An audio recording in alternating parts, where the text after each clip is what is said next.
Ya, selamat malam teman-teman sekalian seiman. Kita di sini sekarang yang berbicara terkait masalah pilihan hidup. Tidak ada orang yang benar-benar bisa bahagia di dunia ini. Karena kebahagiaan itu terlahir itu tidak dengan sendirinya, namun harus diciptakan. Kita sendiri yang bisa menciptakan kebahagiaan untuk diri kita sendiri. Kita tidak bisa memaksakan lingkungan sekitar kita untuk bisa membuat kita bahagia.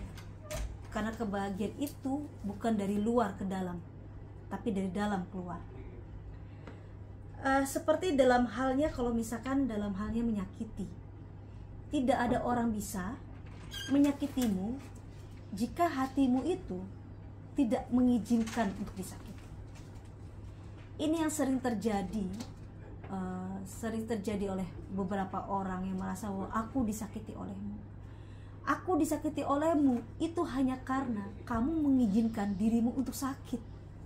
Kalau kamu tidak mengizinkan dirimu untuk sakit, tidak akan ada rasa sakit itu.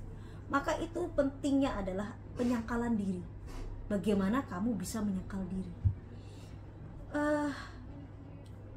Sangat mudah membalas kebaikan kepada orang yang baik terhadap kita, tapi butuh keberanian untuk melakukan kebaikan terhadap orang yang menyakiti kita, yaitu untuk memaafkan yang terlihat lemah, karena terkesan kayak kita tidak mampu memperjuangkan harga diri kita, atau disebut juga keberanian untuk menyangkal diri.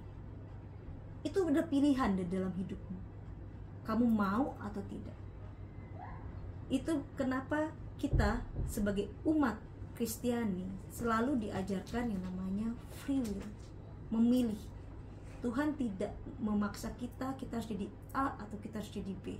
Kita bukan robot.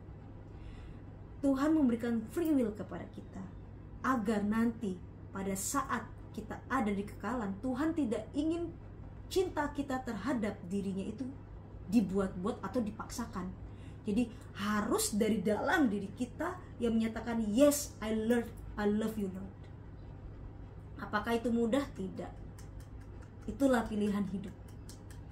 Maka itu pilihan untuk kamu mau menjalani itu, menyangkal diri atau tidak. Penyangkalan itu sakit. Sakitnya tidak terlihat karena ada di batin, di dalam diri. Jadi seakan-akan kayak disayat-sayat hati kita untuk dijadikan hal yang begitu murni, agar apa yang kita persembahkan untuk Tuhan itu harum. Ya, betul. Oke, sekarang kita kembali lagi. Kamu itu tidak bisa menentukan di mana kamu dilahirkan. Apakah kamu lahir dari seorang pelacur? Apakah kamu lahir dari seorang kaya? Apakah kamu lahir dari seorang keluarga dokter? Atau apa? Kamu tidak bisa menentukan di mana kamu dilahirkan. Tapi kamu bisa menentukan bagaimana kamu berakhir. Disitulah ujianmu. Amin. Betul. Bagaimana kamu bisa memilih, menentukan pilihan hidupmu. Haleluya. Haleluya. Karena pada akhirnya semua ini adalah pilihan dalam kamu menjalankan hidup. Ke arah mana tujuan hidup yang mau kamu ambil untuk bekalmu di kekekalan. Karena saya kasih tahu satu hal, satu kunci. Yang paling menakutkan bukanlah hal kematian, tetapi kehidupan setelah kematian. Kita lahir di dunia ini menurut Alkitab paling banter ya 70 tahun maksimal. Nanti setelah itu apa yang terjadi? Kita mati. Kalau misalkan masih ada umur sampai 81 tahun ya itu bonus. Tapi gak akan bisa lebih. Gak akan bisa lebih sampai, ya paling maksimal orang kalau misalkan itu sampai 900 tahun atau apa. Gak bisa dia hidup 1 juta tahun, 2 juta tahun, 3 juta tahun. Kehidupan yang tidak terhitung, angka 0 di belakangnya adalah kehidupan setelah kematian. Itulah adalah hal yang paling menakutkan. Disinilah kamu bisa menentukan pilihan hidupmu. Kamu mau ikut Tuhan atau kamu mau ikut setan. Kita gak bisa di tengah-tengah. Gak ada suam-suam kuku. Hanya ada 2 pilihan. Ikut setan atau ikut Tuhan. Di mana pilihan hidupmu? kita lanjut. Seperti yang kita lihat bahwa banyak sekali hal dalam hidup ini yang membuat kita kehilangan gairah untuk mengikuti Tuhan. Kadang kesibukan di dalam kehidupan kita membuat kita mengutamakan kemuliaan sementara dan mengabaikan kemuliaan yang kekal. Menurut kita terkadang kekayaan, karir, prestasi itu memiliki nilai yang lebih tinggi daripada Tuhan itu sendiri. Padahal kita mendapatkan itu seharusnya untuk lebih memuliakan, untuk lebih mengagungkan nama Tuhan di dalam hidup kita. Sering salah kaprah, sering kebalik. Kita memanfaatkan Tuhan untuk bisa mendapatkan hal-hal yang sifatnya sementara. Kita ingin kaya, doa ke Tuhan. Kita ingin sukses, doa ke Tuhan. Betul. Kita ingin segala sesuatu yang begitu, kita doa ke Tuhan. Jadi kita menggunakan Tuhan untuk agenda kita. Padahal seharusnya gimana caranya kita menggunakan kemuliaan yang sementara itu untuk agenda Tuhan. Kita punya uang, kita gunakan untuk kemuliaan Tuhan. Kita punya kepintaran, kita punya prestasi agar bisa dipakai untuk kemuliaan Tuhan. Nah, kadang yang paling susah diartikan apa maksudnya? Dimaksudkan untuk kemuliaan Tuhan. Untuk kemuliaan Tuhan itu dalam arti sebagai salah satu contoh aja.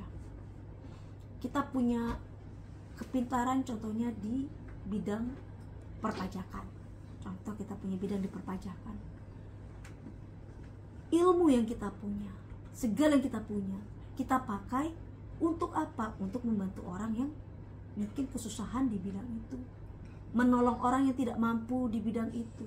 Lalu kita juga bisa bantu gereja menolong di bagian perpajakannya agar bisa kita membantu orang untuk membuat orang menjadi bisa mempermudah di dalam hidupnya, menjalankan apa yang hidupnya, itu termasuk dalam kemuliaan. Tapi sebenarnya kemuliaan untuk membantu hal, untuk mempergunakan apa yang kita punya itu luas sekali. Contoh kita punya uang, kita bisa bantu gereja. Kita bisa bantu, mungkin tidak harus gereja. Karena apa? Gereja itu kita jangan katakan gereja itu tempat. Gereja itu diri kita, diri setiap orang. Jadi kalau kita mempunyai uang untuk membantu gereja, kita menyumbang seseorang yang tidak mampu, itu kita membantu untuk gereja. Gereja itu adalah setiap pribadi kita. Di dalam tubuh kita tuh gereja. Gereja itu bait Allah, itu tubuh kita. Tempat yang kita artikan gereja itu adalah persekutuan, di mana berkumpulnya orang-orang beriman untuk kita saling sharing, menguatkan satu sama lain. Tapi gereja yang sebenarnya itu adalah diri kita. Jadi bagaimana kita membersihkan diri, bagaimana itu sama aja membersihkan bait Allah di dalam tubuh kita. Karena roh yang masuk di dalam tubuh kita itu selain roh manusia adalah roh Allah sendiri yang sering berkeliaran di dalam tubuh kita, memeriksa jiwa kita. Kita yang harus membersihkan bait Allah kita itu. Seperti itu. Pada akhirnya kita selalu di dalam hidup ini bertemu dengan segala sesuatu yang tidak kita senangi. Kita selalu bertemu menghadapi segala sesuatu yang tidak kita harapkan. Dan terkadang apa yang kita harapkan tidak seperti kenyataannya. Kita kadang sering dipenuhi dengan kekecewaan dan demi kekecewaan. Karena kita selalu menempatkan agenda kita dalam kehidupan kita daripada kepentingan Tuhan itu sendiri. Sekarang disinilah saya mengajak bapak-bapak, ibu-ibu, teman kerja dan semuanya untuk ambil keputusan. Di mana pilihan hidupmu? Apakah kamu ingin ikut Tuhan atau kamu ingin ikut setan? Tapi satu hal, tidak ada hal yang mudah untuk ikut Tuhan. Tidak ada emas murni tanpa dibakar. Tidak ada kayu berfungsi tanpa dipaku, tanpa diasah. Tidak ada kue enak dimakan tanpa di oven. Semuanya pasti membutuhkan yang namanya suatu proses pembentukan dan itu sakit, tapi hasilnya indah pada waktunya. Sekarang tinggal Anda menentukan untuk pilihan hidup Anda, di mana Anda akan meletakkan pilihan hidup Anda, dan maukah Anda menyangkal diri untuk kepentingan Tuhan dan kemuliaan Tuhan. Amin. Terima kasih. Amin. Amin. Haleluya. Haleluya.